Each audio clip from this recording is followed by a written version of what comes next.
एक आशिक अपनी प्रेमिका से मिलने के लिए लगभग 600 किलोमीटर दूर जाता है और जैसे वहां पहुंचता है अपनी प्रेमिका के पास फ़ोन करता है। अब तो उसकी प्रेमिका अपने प्रेमी से मिलने के लिए अपने घर से बाहर निकल कर आती है और वह जब बाहर आती है तो आने के बाद वह अपने प्रेमी से बेधड़क होकर सीने से लग जाती है। यानी कि यहाँ प्रेमी और प्रेमिका का जो मिलन है उसको देखकर उस प्रेमिका की जो दोस्त होती है वह कहती है, भाई वाह,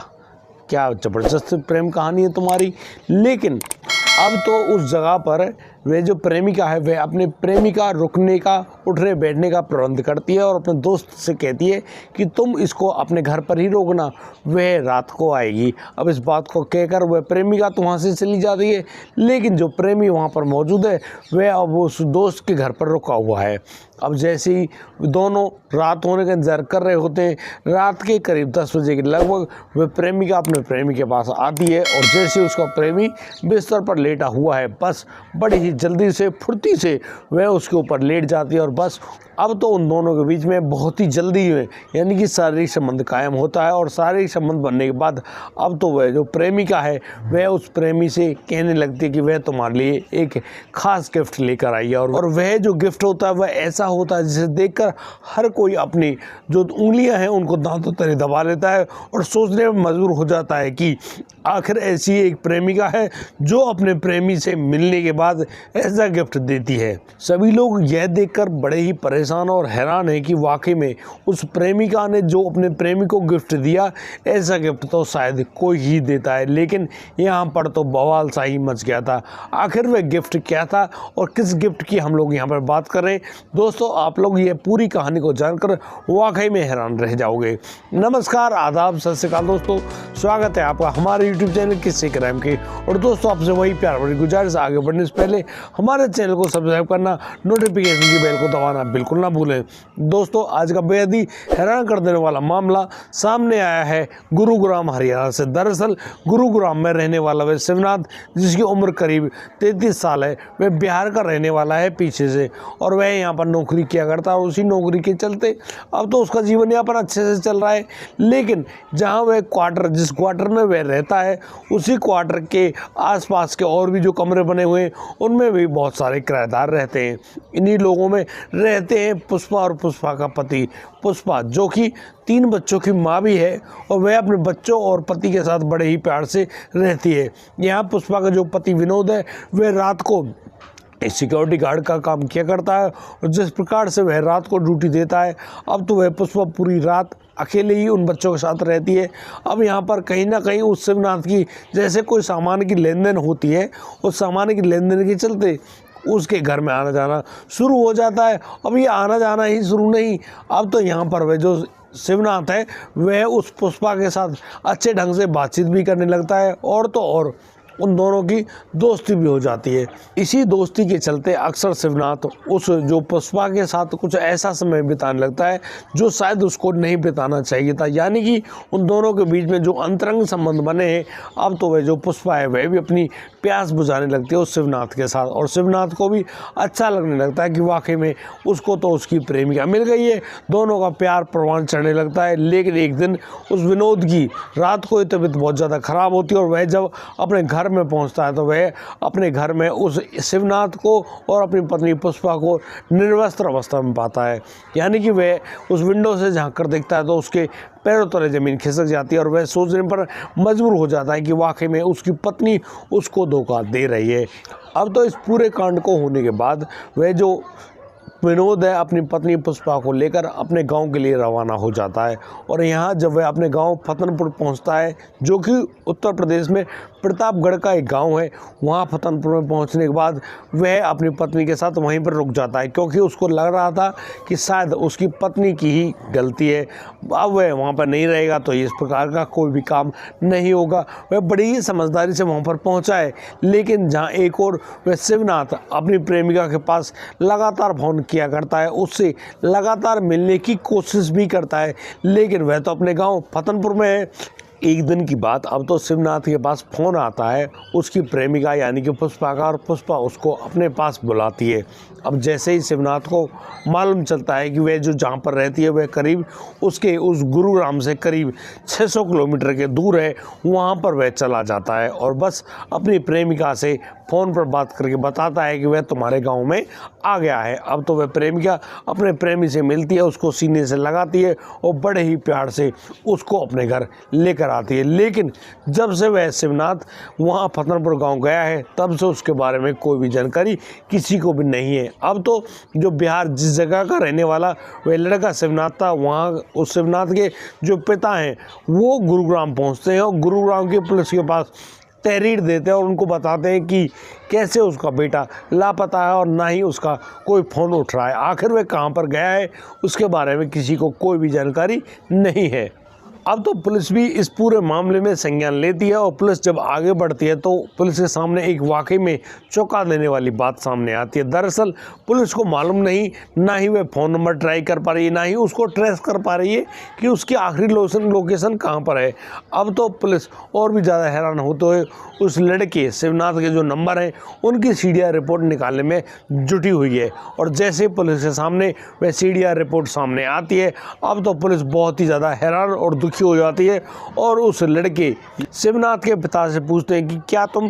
पुष्पा नाम की महिला को जानते हो। यहाँ पर वो लोग मना कर देते कि वो किसी पुष्पा को नहीं जानते। अब जिस प्रकार से उनका जानना ना जानना चल रहा है यहाँ पर, अब तो जो पुलिस है वह उस महिला यानी कि पुष्पा के जो नंबर की जो लोकेशन है वह उसको मिलती है फतनपुर गांव प्रतापगढ़ से। अब तो फतनपुर गांव में जाया जाता है, वहां पर गुरुग्राम पुलिस डायरेक्ट नहीं जा सकती। वह पहले वहां प्रतापगढ़ की पुलिस के पास फ़ोन करती है और उन लोगों को उसके थाने से उठाती है और यहाँ पर DAVM यानी कि उस फतनपुर गांव में इतनी सारी भीड़ जुड़ गई है, यानी कि मीडिया भी बहुत सारे है, बहुत सारे आला अधिकारी भी वहाँ पर पहुँच जाते हैं। और यहाँ पर जब उस पुष्पा और पुष्पा के पति विनोद से जब पूछा जाता है कि यहाँ पर शिवनाथ आया था तो यहाँ पर दोनों ही चौंकते हुए कहते हैं कि नहीं, वो कौन शिवनाथ भाई, वो तो किसी को जानते ही नहीं। अब यहाँ पुलिस समझ गई थी कि जरूर इनके दिल में राज छुपा हुआ है। लेकिन पुलिस की जो पूछताछ है उस पूछताछ में वह जो पुष्पा नाम की महिला है वह टूट जाती है और यहाँ वह DM साहब के सामने ही ऐसे बयान देती है जिन बयानों को सुनकर शायद ही वहाँ पर जो लोग हैं उनके दांतों तले उंगली दब गई। क्योंकि यहाँ पर वह जो महिला पुष्पा है वह बता रही होती है कि दरअसल वह जो शिवनाथ है वह ज़मीन के अंदर है। यानी कि अब तो पुलिस बड़ी हैरान, वहाँ पर उस ज़मीन को खोदा जाता है तो अब यहाँ पर उस आदमी यानी कि शिवनाथ के एक एक अंग कटे हुए यानी कि अलग अलग रूप में मौजूद होते हैं। अब वहाँ से बहुत ही गंदी बदबू भी उठ रही होती है और जिस प्रकार से वो शरीर के जो अंग हैं वो गल रहे हैं, अब तो वहाँ पर बहुत ही बुरा हाल होता है। लेकिन पुलिस तो अपनी कार्रवाई करेगी। अब यहाँ पर और भी ज़्यादा खोदा जाता है, काफ़ी ज़्यादा खुदाई करने के बाद वहाँ पर वह पूरा सब बरामद होता है। लेकिन पूरा जो शरीर है वह छिन्न भिन्न है, यानी कि अलग अलग रूप में मौजूद है। अब तो उनको सब जोड़ा जाता है, तब जाकर मालूम चलता है कि यह तो वही शिवनाथ है जो कि गुरुग्राम से लापता है। अब तो जिस प्रकार से पुलिस ने उन लोगों को गिरफ्तार किया और उस महिला पुष्पा से पूछा कि तुमने इस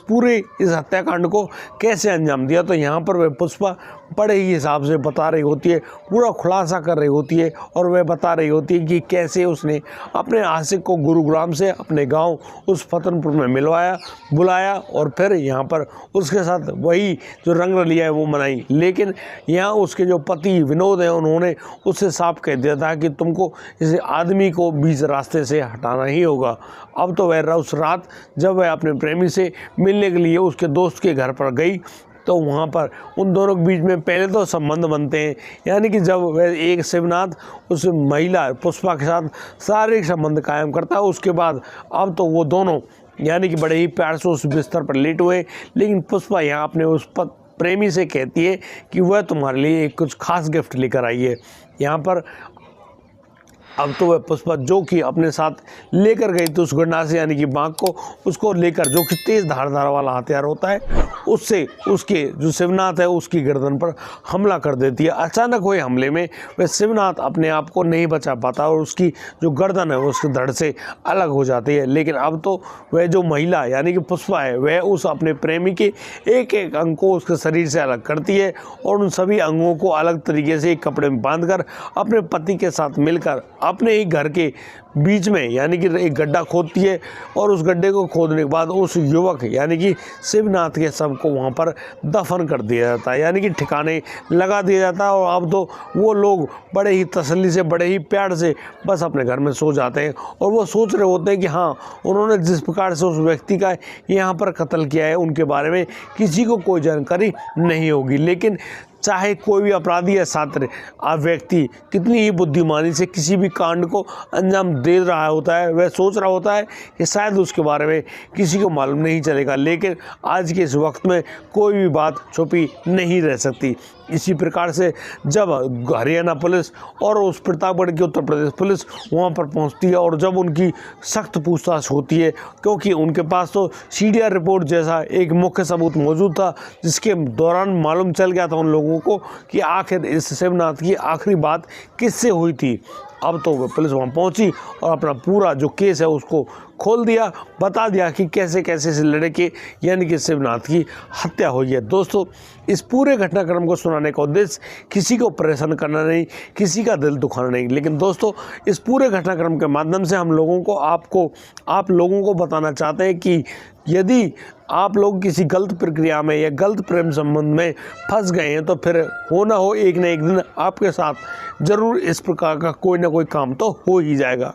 और कुछ ऐसा काम होगा जिसके बारे में शायद आप लोगों ने कल्पना भी नहीं करी होगी। इसीलिए दोस्तों बार बार आपसे कहा जाता है कि इस प्रकार के किसी भी काम को अंजाम ना दें, वरना ये जो प्रक्रिया है ना ये बहुत ही खतरनाक होती है और जब ये होती है ना ये किसी की भी पैरों तले ज़मीन खिसका देती है, जैसा कि इस पूरे मामले में हुआ। यानी कि क्या उस शिवनाथ की जो दोस्ती है वह उस महिला से होनी चाहिए थी जो कि पहले से ही शादीशुदा है, और चलो दोस्ती तुम्हारी हो गई, वह दोस्ती बातों तक ही सीमित रहनी चाहिए, शारीरिक संबंध बनाने तक नहीं। लेकिन आज तो दोस्ती इसी बात को लेकर होती है कि यहाँ पर लड़का लड़की, महिला और वह व्यक्ति दोनों एक दूसरे से संबंध बनाने के बारे में सबसे पहले सोचते हैं और यही शारीरिक आकर्षण ही उन लोगों को उस जाल में फंसा देता है, जिस जाल में फंसने के बाद उन लोगों के साथ इतने भयानक और भयंकर कांड हो जाते हैं। अब तो यहाँ पर वह आदमी जो कि उस शिवनाथ का पिता है वह अपने हाथ मलते रह गया। अरे भाई, उस माता पिता पर क्या बीत रही होगी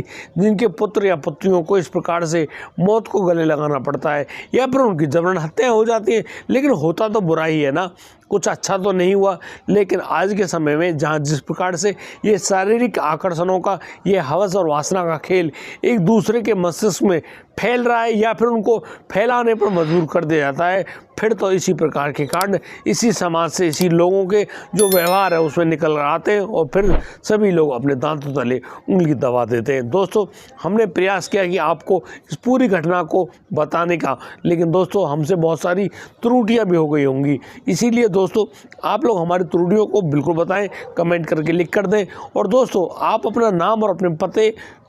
जहाँ पर भी आप रहते हैं उसका नाम भी लिख कर दें, तो हम लोग अगली वीडियो में आपका नाम ज़रूर लेंगे। दोस्तों, लास्ट की वीडियो में बहुत अच्छे सुंदर कमेंट आए थे, उन लोगों ने हमें कमेंट करके बताया कि किस प्रकार से हम लोग यहाँ पर काम करते हैं और वो लोग हमारी गलतियों को पकड़ भी लेते हैं और फिर हमको सही करने की सीख भी देते हैं। भाई, इतना अच्छा व्यूअर होना बहुत ही बड़ी बात है। और दोस्तों, उन सभी व्यूअर्स को मैं बारंबार धन्यवाद करता हूँ। उन व्यूअर्स ने बहुत ही अच्छा सुंदर कमेंट करके हमको उत्साहित किया और बताया कि वाकई में हम लोग कैसा काम करते हैं। आप लोग भी यही काम कीजिए और आपको ये वीडियो अच्छी लगी हो तो आप लोग हमें लाइक, कमेंट, शेयर और सब्सक्राइब करना बिल्कुल ना भूलें। और दोस्तों, अब दीजिए मुझे इजाज़त, मिलता हूँ कल, लाता हूँ एक और नया जिंदगी मामला। तब तक के लिए आप बढ़िया रहें, बेहतरीन रहें, अपना और अपने परिवार का बखूबी ख्याल रखते रहें। जय हिंद, जय भारत।